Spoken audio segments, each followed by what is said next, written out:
Let's look at another user story, which at the surface sounds like the same user story we had from last time. Since while the end result is similar, the approach is significantly different. As a fundraising coordinator, I want a quick and easy way to send a personalized thank you email to donors that have previously donated. For the acceptance criteria given an existing gift transaction, that has already been paid, when a fundraising user navigates to the gift transaction page, there should be a button labeled Send a Thank You Email.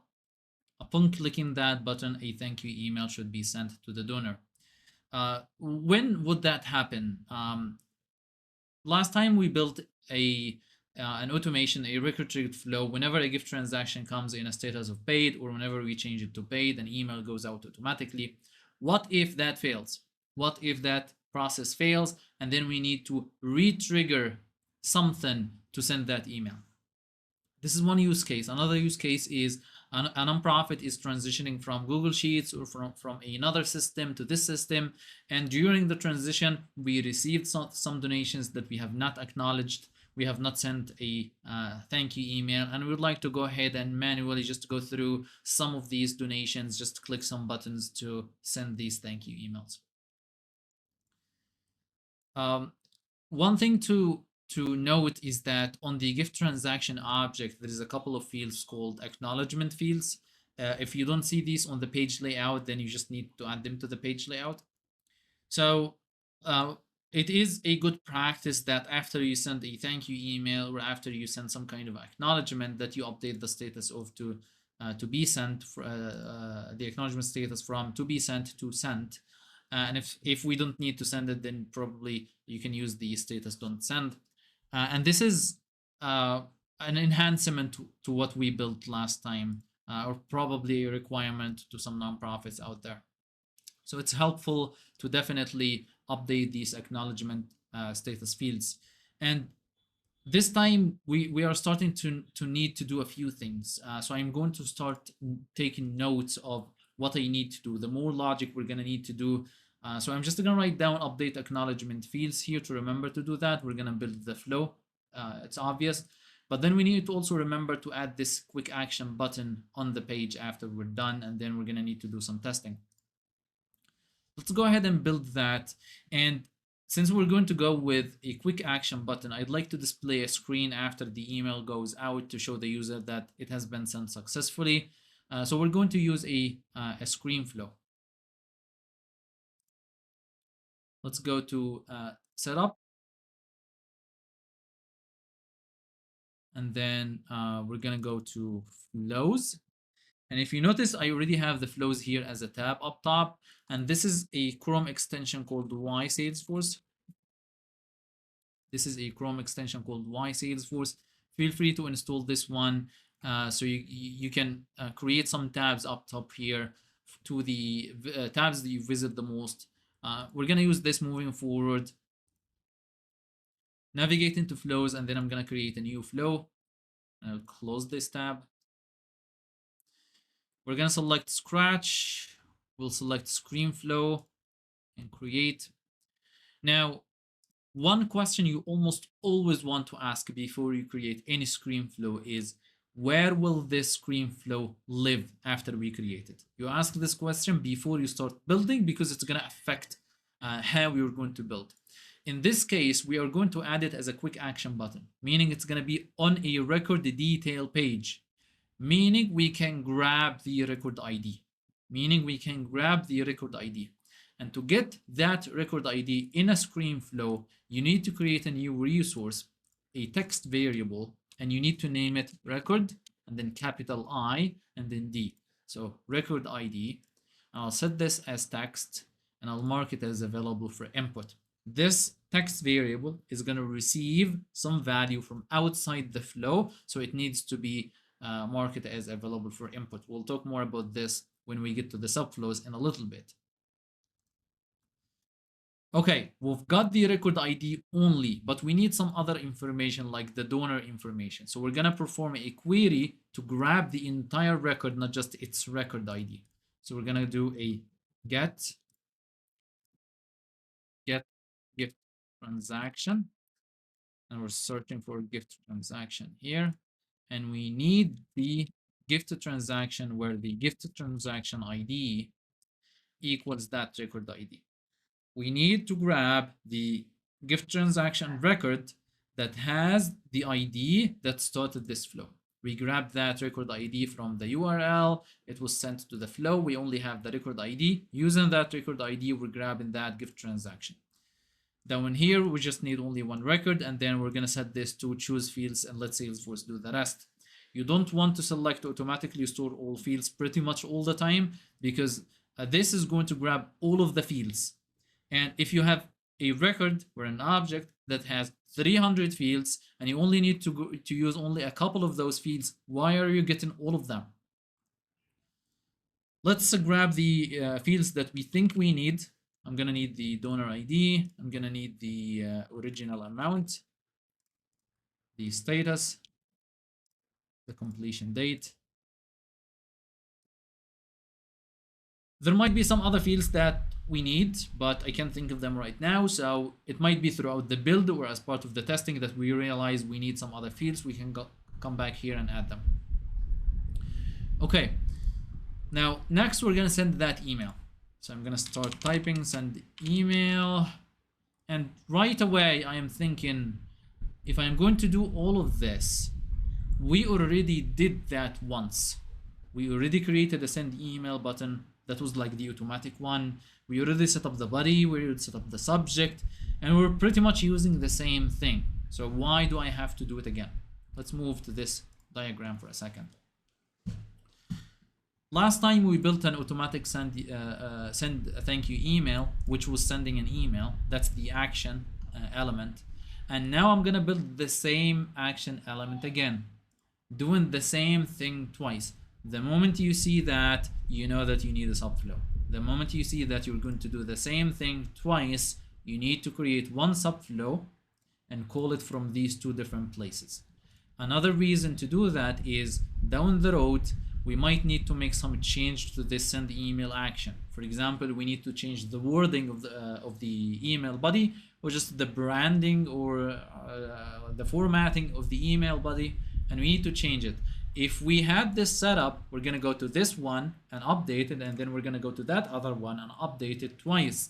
And imagine if we had the same logic in 4 or 5 different places, then every time you need to make a change, you're going to have to make it in 5 different places. That's why we're going to make it only one subflow, edit that subflow, we're good, we're done. Okay, now we need to create a subflow. Let's go ahead and do that. So what we're going to do is we're going to need to have 3 things. We're going to have that record triggered flow. That's one thing. And then the second thing is that screen flow, send thank you email. And then the third thing is the subflow. Let's go ahead and create the subflow. And the way I'm going to create that subflow is I'm going to go to the flows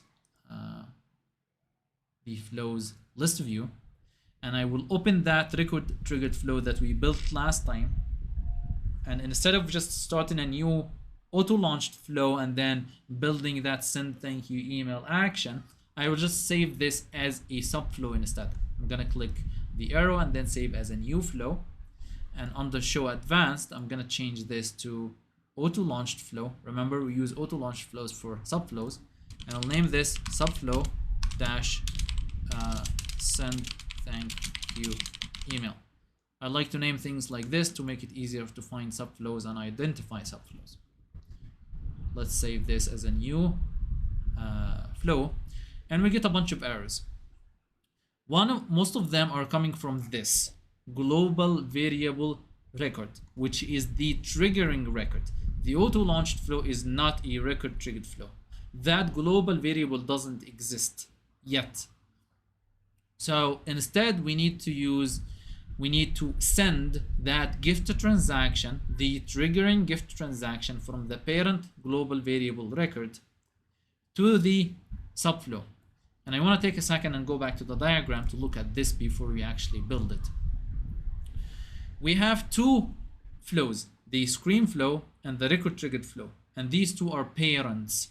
So this is a parent, and that's a child or a subflow. parent flow, subflow, parent flow, subflow, parent flow, subflow. So we have a parent flow and we have a subflow. And that subflow is going to send an email, and it needs some information, and all of this information is coming from the gift transaction record. The amount, the donor information, all of this is coming from the gift transaction record. So we basically need to send the gift transaction record from the parent into the subflow. To do that, we're going to create a variable in the subflow, and we're going to name it gift transaction. When we create this variable, that variable is empty, meaning all of the fields on that variable don't have any values yet. So this is yellow here, that's like the before state, and then blue is the after state, meaning the subflow before it gets called, that variable is empty. But once the parent, the record triggered flow, calls the subflow, it is sending that gift transaction into that gift transaction variable, and then it populates that, it passes down this information. So this is the gift transaction variable. Before it was called, the amount was 0, and after it was called, the amount is now 50. So the entire record was sent from the parent to the subflow. Let's see that in action. A lot of this is going to make sense as we build things and as we practice. Okay, we're going to create, let's forget the errors for a second, and let's create that variable here, the gift transaction. Let's create that variable, and that's a record variable gift transaction. I have my way of naming things, so I'll talk about that at a later time. For now, let's set this to gift transaction, and I'm gonna set this available for input. Remember, this variable here is going to receive values from outside this flow because it is receiving. So we're marking it available for input because it's gonna receive some input from outside. So we're gonna set this as available for input because it's gonna receive that entire record variable, this entire record gift transaction from the parent flow. Now, if we look back at these errors, we're gonna use that variable instead. We were using the global variable gift transaction on the record triggered flow, but we're going to send that global variable record into the variable that we sent, that we created in the subflow, the record variable gift transaction. So we can reference that subflow record variable instead. Once we get to the parent and we actually send it, you will see how they work together. I'm gonna replace every global variable record with the record variable that we just created, which is currently empty until we actually go to the parent flow and we send it down. Let's go to the email body. Because I remember where they were, but you can also grab this and then go to the resources and search for it. And here I know that we are referencing the global variable here. I'm gonna use the record variable instead. So that's the gift transaction, donor, and first name. We're done with this. Let's go to that element, and here we have the email here. That's gonna be the gift transaction donor email, and then the recipient ID, that's the donor ID, that's also gonna be inside that gift transaction donor ID. And then the related record, that's the gift transaction itself, that's the gift transaction ID. All of this doesn't exist yet. We don't have an email value yet, we don't have a donor ID yet, we don't have a gift transaction ID yet. The record variable is empty until we send it from the parent. We'll get to that. Okay, let's save and see if we still have these errors. No more errors. No more errors. We're good to activate. Now that we have this subflow ready, we need to go to reference it in two parents, in the record triggered flow and the screen flow. Let's go to the record triggered flow first.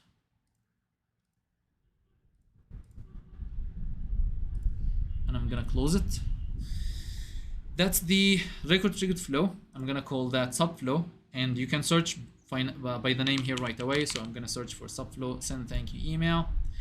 And now if you look here into the input value section, it's expecting you to send a record called of type of the object gift transaction. So I'm gonna include this, and I will say the triggering gift transaction should be sent. Let me actually do that again. I'm gonna select the record. It opens the fields. I don't need to select the field. I need the entire record to be sent down into the gift transaction. So the record variable gift transaction was empty, but when this record triggered flow gets triggered, the triggering gift transaction does have values. We send that triggering gift transaction down to record variable gift transaction, and then that record variable gift transaction is going to have values which are then passed into the action send email, and all of these values will be sent then. Let's delete that old action. Let's give this some proper naming. Send thank you email, and save as a new version because it was active, and activate. Let's close this. Let's go back to the screen flow now. I'll delete this from here. I'll save this so I can refresh the page first, so I can reference that subflow. It's not going to show up if we actually search for it like this, subflow. It doesn't show up until you refresh the page. So we're gonna say screen flow. You don't have to, and like whatever naming makes sense. Send thank you email. Let's refresh. Similar to the record triggered flow, the subflow was expecting a gift transaction record. From the screen flow as well, the subflow will also be expecting a gift transaction record. So we're gonna say subflow, what is it called? Send thank you email. There it is. I'll copy this, put it here, and we're sending a gift transaction record. This is a screen flow. We had a record ID. We used that record ID to get the gift transaction. Now we want to send that gift transaction into this subflow. Gift transaction. I'll click it. It opens the fields. I click anywhere outside to send the entire record. I'll save this, and we'll activate. Remember, we created the flow. We made some enhancement to the previous flow. We created the subflow. We need to update the acknowledgement fields.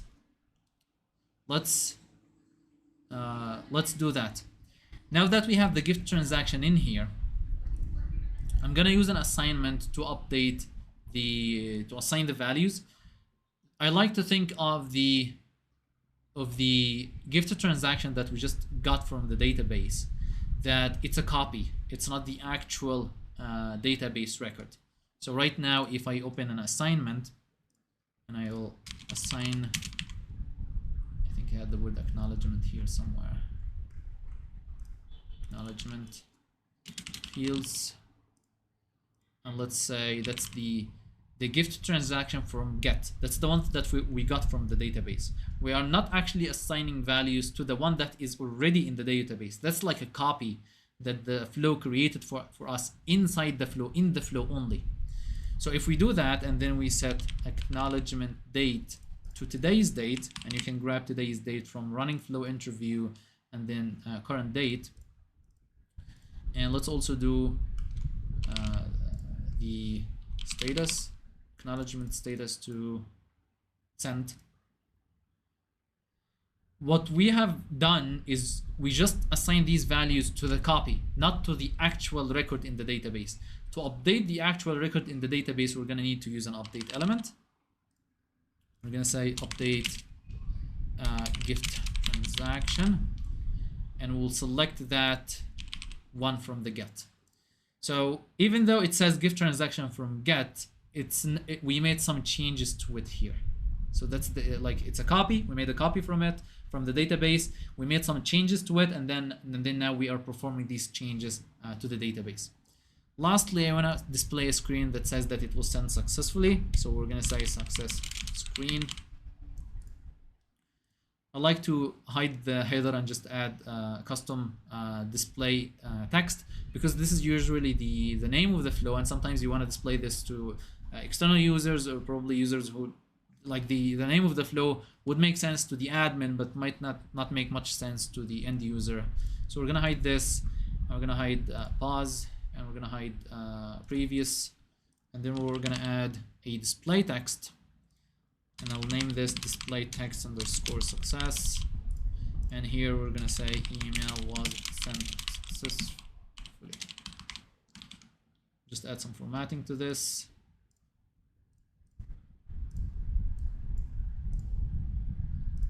And done. And save it as a new version again. And then let's activate. Okay, we got this acknowledgement updated. Now let's go ahead and create a quick action.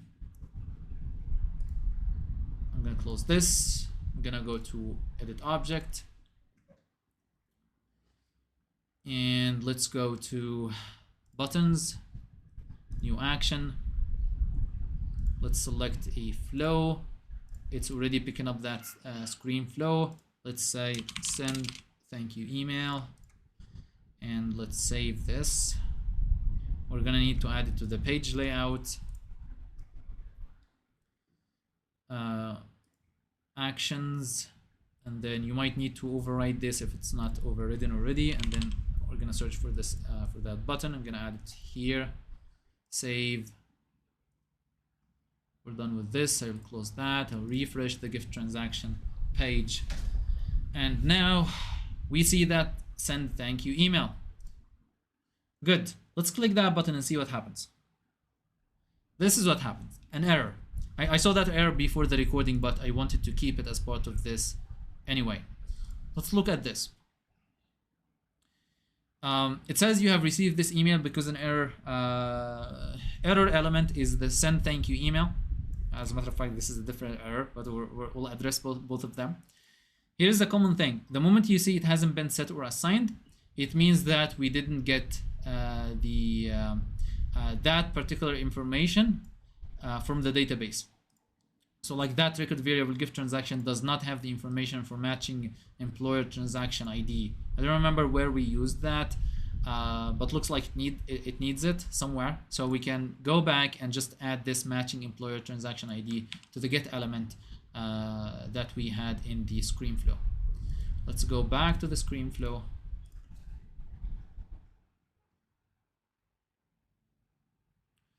And flows, screen flow,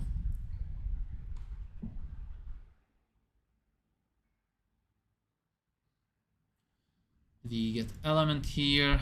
Let's add the matching information. So like anything matching employer transaction ID. I don't remember adding that field in any of the email template or anything, but we're just gonna add it for now.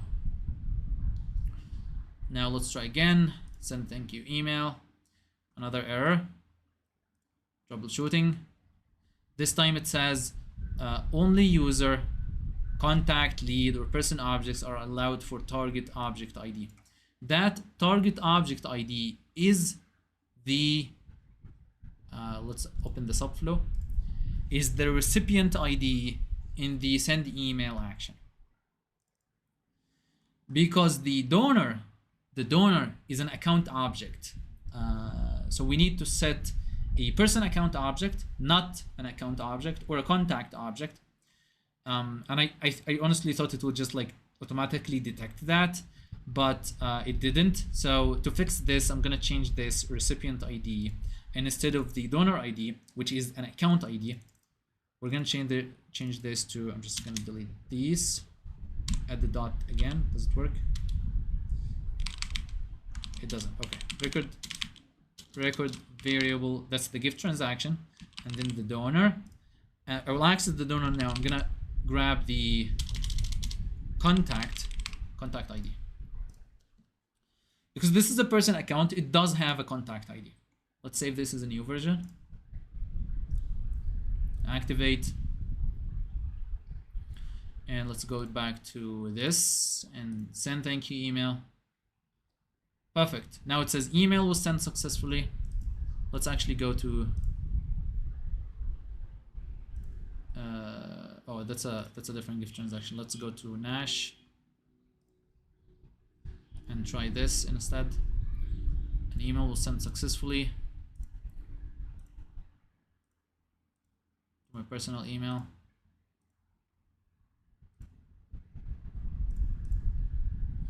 Okay, there it is. Looking good. Now, this is fine. The one thing we made some changes to that we need to send is the record triggered flow. So we need to make sure that this one is still working. So we're just gonna clone this one. Is it in paid status? It is in paid status. So we're just gonna clone this. And I'm just not gonna make any changes. And let's save. We should then expect another email. There it is. It just came through. So this is pretty much it. We created a record. We updated a record triggered flow to call a subflow. We called the subflow from a screen flow. We created a quick action. We made some updates. Made it more organized with the subflow. Now it's easier to debug. You can actually go ahead to the subflow itself and debug the subflow. We'll talk about debugging in further detail in the future. And that's everything for now.